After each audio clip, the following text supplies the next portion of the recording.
Pernah kepikiran nggak sih gimana caranya hal-hal paling kecil dalam keseharian kita bisa jadi sesuatu yang lebih bermakna? Hari ini kita bakal bahas 19 amalan sederhana tapi indah banget dari kehidupan Nabi Muhammad SAW. Sunah-sunah yang mungkin sering kita lupakan, padahal punya kekuatan buat memperkaya hidup kita. Yuk kita gali bareng-bareng. Oke, sebelum kita lanjut, kita samain persepsi dulu ya soal apa itu sunnah. Anggap aja sunnah itu kayak cetak biru yang ditinggalkan oleh Nabi. Apa yang beliau katakan, apa yang beliau lakukan, dan bahkan hal-hal yang beliau setujui tanpa berkata apa-apa. Kerennya adalah ngikutin sunnah itu jadi kesempatan buat nambah pahala. Tapi ini bukan buat nambah beban. Justru ini tentang menanamkan kebaikan di setiap sudut hidup kita. Dan hari ini, kita akan fokus ke 19 amalan sunnah yang indah ini. Angka ini bukan cuma sekedar jumlah ya, tapi semacam undangan buat kita ngelihat betapa banyak kesempatan buat dapetin pahala, bahkan dari kegiatan kita yang paling biasa sekalipun.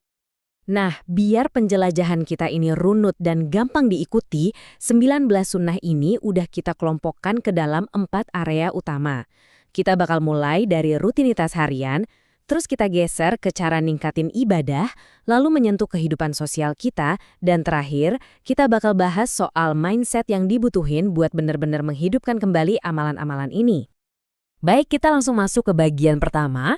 Ini semua tentang amalan-amalan yang bisa kita masukin ke kehidupan pribadi kita sehari-hari, dari mulai kita melek sampai merem lagi.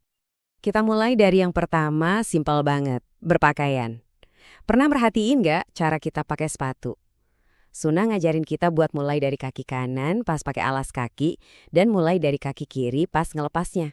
Nah yang kedua, pas kita pakai baju baru, ada doa indah yang bisa kita baca. Detil-detil kecil kayak gini nih, yang ngubah tindakan biasa jadi momen syukur yang penuh kesadaran. Selanjutnya, nomor 3, soal kebersihan. Ini pilar penting dalam spiritualitas kita. Ada beberapa sunnah keren di sini. Coba deh bayangin berusaha buat jaga wudhu sepanjang hari. Terus yang keempat, amalan pakai siwak. Ini nggak cuma bersihin mulut, tapi juga disebut bisa bikin Allah ridho. Bahkan, kelima, ada teknik wudhu spesifik, kayak kumur-kumur dan bersihin hidung cukup dari 1 cidukan air aja. Dan yang keenam, sebelum mandi wajib disunahkan buat wudhu dulu. Ini semua nunjukin betapa dalamnya hubungan antara bersih fisik dan suci secara spiritual dalam Islam. Sekarang, yang ketujuh, kita ubah rutinitas sebelum tidur jadi ibadah. Ada ritual 4 langkah yang indah banget yang diajarin ke kita. Pertama, wudhu dulu, terus kibasin spray sambil bilang bismillah. Ketiga, baringin badan ke sisi kanan, dan terakhir tutup dengan doa khusus sebelum tidur. Ini lebih dari sekedar persiapan istirahat loh, ini cara kita cari perlindungan dan nutup hari dengan mengingat Tuhan. Sunnah ke-8 ini soal waktu tidur. Nabi tuh nggak suka tidur sebelum Isya dan begadang setelahnya kalau nggak ada alasan penting. Ya, tentu aja ada pengecualian ya, misalnya buat belajar atau ngerawat orang sakit. Ini ngajarin kita soal disiplin waktu dan manfaatin malam buat istirahat biar besoknya bisa produktif. Amalan ke-9 ini indah banget, namanya ruqyah, yaitu baca doa-doa buat perlindungan dan kesembuhan. Anggap aja ini kayak tindakan kepedulian yang mendalam dan personal, sesuatu yang bisa kita lakuin buat diri sendiri atau orang yang kita sayang, apalagi pas lagi sakit. Ini cara yang kuat banget buat menaruh kepercayaan kita pada Sang Penyembuh sejati. Sekarang kita pindah ke bagian kedua. Di sini kita bakal ngegali sunah-sunah yang secara khusus bisa memperkaya ibadah utama kita, kayak sholat dan puasa. Yuk, kita lihat gimana cara kita bisa memperdalam hubungan kita dengannya. Oke, di sini kita lihat ada 2 ibadah yang spesifik. Yang ke-10, sholat istikharah, ini kita lakukan pas lagi galau ngambil keputusan penting buat minta petunjuk terbaik dari Allah. Terus yang ke-11, sujud syukur. Ini sujud spontan yang kita lakukan pas dapat kabar baik atau selamat dari musibah, sebagai bentuk terima kasih yang langsung dan dalam banget. Panggilan sholat itu sendiri ternyata menyimpan berkah yang luar biasa. Yang ke-12 adalah sunnah untuk ngejawab panggilan azan dengan ngulangin kata-kata muazin. Dan yang ke-13 ada semacam semangat kompetisi yang sehat dalam kebaikan yang didorong, berlomba buat azan, buru-buru ke masjid buat sholat jamaah, dan berusaha dapat shaf paling depan. Semangat ini sendiri udah sangat berharga. Dalam sholat berjamaah, ada 2 praktek yang sering kita lupain. Yang ke-14, ngucapin amin dengan suara keras bareng imam setelah Al-Fatihah.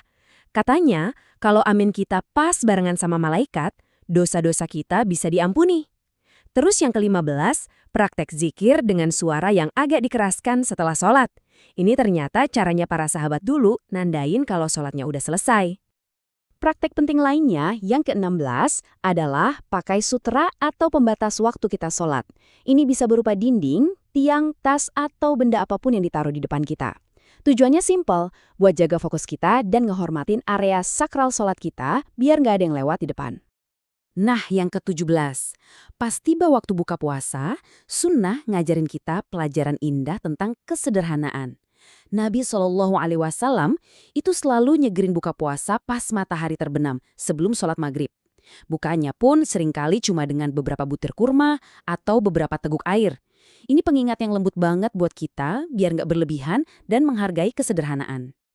Sekarang kita masuk ke bagian ketiga, fokus kita geser nih. Dari diri sendiri ke interaksi dengan orang lain. Gimana amalan-amalan ini bisa ngebentuk hubungan kita dan memperkuat ikatan di masyarakat. Sunnah ke-18 ini ngasih kita pelajaran mendalam soal rasa hormat dan batasan, yaitu etika bertamu. Aturannya simpel, minta izin masuk sampai 3 kali. Kalau nggak ada jawaban atau nggak diizinin masuk, ya kita harus pulang dengan lapang dada, tanpa baper. Ini cerminan yang indah banget soal ngehargain privasi orang lain. Dan yang terakhir, ke-19.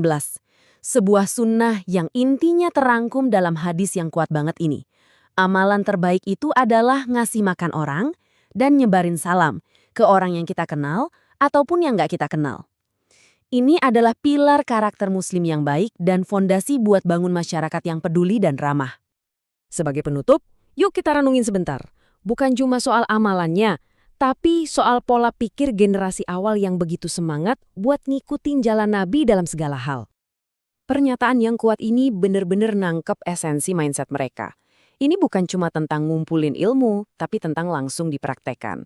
Setiap ajaran itu kayak panggilan buat bertindak, mengubah pengetahuan jadi amalan nyata, walaupun cuma sekali seumur hidup. Dan contoh ini dengan cemerlang nunjukin motivasi di baliknya. Bukan karena lebih gampang atau lebih susah, tapi murni karena cinta dan keinginan buat meneladani Nabi, bahkan dalam detail terkecil sekalipun. Semangat inilah yang mau kita hidupkan kembali. Jadi, setelah kita selesai menjelajah, pertanyaannya sekarang kembali ke kita masing-masing. Dari 19 amalan indah ini, sunnah kecil mana yang mau kita hidupkan kembali mulai hari ini? Ingat, ini bukan tentang ngerjain semuanya sekaligus. Pilih satu aja, jadikan itu kebiasaan kita, dan lihat gimana tindakan sederhana itu mulai mengubah dunia kita.